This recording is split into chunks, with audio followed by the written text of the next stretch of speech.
If you are gifting a car and you want to avoid paying the highway use tax on that vehicle, I will show you how to do that. Stick around to the end of the video. I will walk you through the forms that you need and tell you if you qualify. I'ma keep you a secret. I'ma keep you a secret. I'ma keep you a secret. I'ma keep you a secret. I'ma keep you a secret. Okay, so what is highway use tax?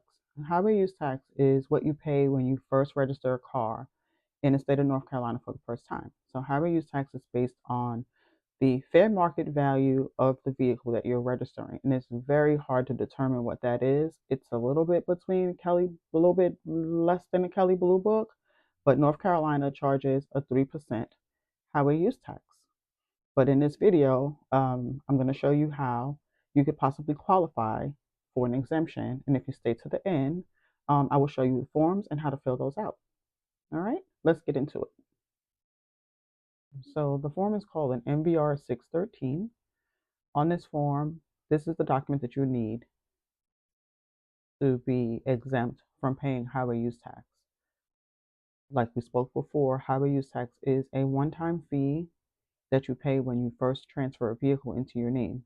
Now, if you're transferring the vehicle out of your name and into someone else's name, they may qualify for an exemption and not have to pay highway use tax on that same vehicle, and that's what this form is for.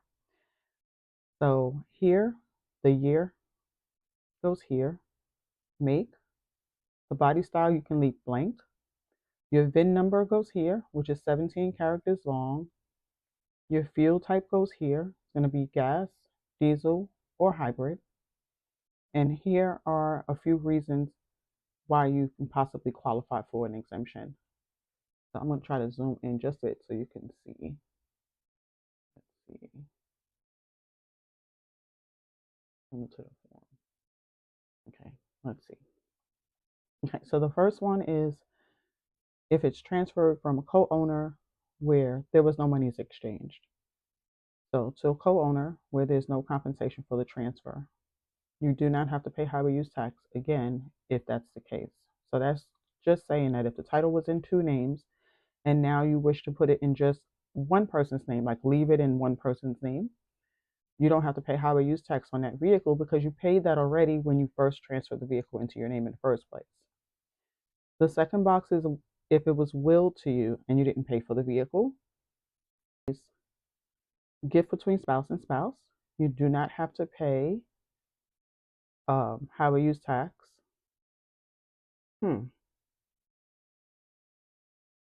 So let's say this one is a little different than the top one. I want to just clarify. So gift between spouse and spouse.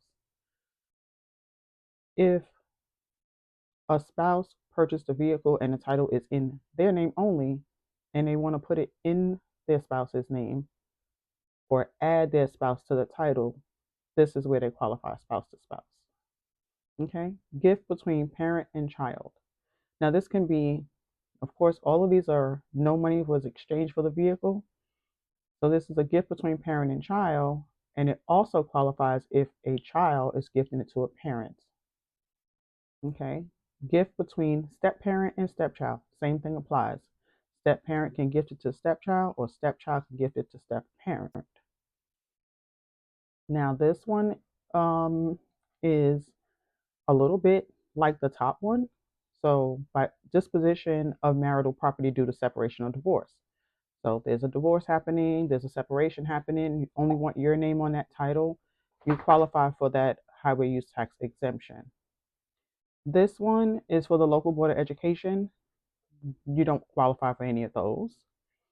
This particular one is if someone is handicapped and they had their vehicle equipped, let's say with a ramp to accommodate a wheelchair or anything like that, any type of alteration that they did to the vehicle, you will get a letter from the Department of Health and Human Services to go along with this letter, but they also qualify for highway use tax exemption.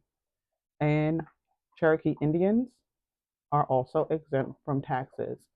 Cherokee Indian, but they have to live on the reservation, and they have to submit a copy of their Cherokee ID card in order to be exempt from this highway use tax. So the highway use tax form let's see, the new owner, that person's name, let's see, the person's name that's up here is going to go on the now title application. The year, the make, like I said, the body style you don't have to worry about. Serial model you don't have to worry about. VIN number goes here, fuel type, and the mileage. The new owner's name, the new owner's address. If you have a separate mailing address, that goes there. More times than likely, you did not take out a loan to purchase this vehicle because it was gifted to you, so this is going to stay blank. First lien, second lien, those are blank. Your insurance information goes here. Your policy number goes here. Here where it says purchased, new, used, purchase date, purchase from, dealer number. This is a dealer section. You don't have to worry about that. You just leave that blank. And then you are going to sign your title application. Let's see, my form is getting stuck.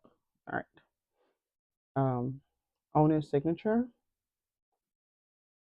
the date, the county, and the state is where the notary is going to complete.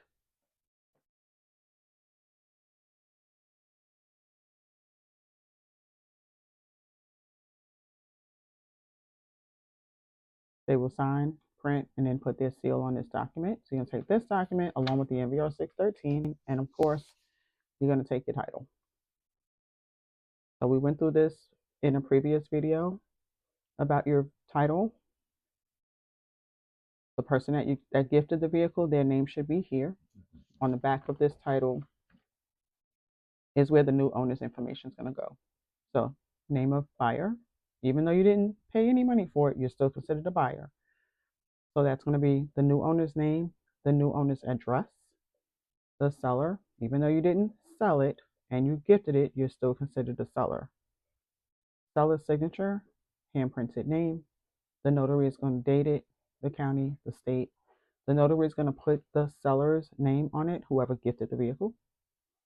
Notary signature, printed name, expiration date, and you as the buyer / new owner, you're going to sign here, print here, and on this side of the document, you're going to mark the boxes no, no, and no. And this is just indicating that there's no damage to the vehicle as far as you know, and your mileage. These two boxes we're going to go over in another video. This is if the mileage is in excess. If some people purchase vehicles just for parts, so sometimes that is applicable. But in this video, we're not going to go over that. You're going to make sure you mark here the date that the vehicle was delivered. You put the date that you took possession of the vehicle here. And you're going to take all three of these documents to your tag office and get you some tags. Let's see. So you should have your title application, your MVR 613, and your signed title. Okay. Hopefully that information was helpful to someone. Don't forget to like the video if you thought this was helpful. Subscribe to the channel. And give it a thumbs up if you think this was helpful. Leave me a comment below if you have any specific questions you would like for me to go over. I'd be glad to answer those for you in a future video. Bye for now.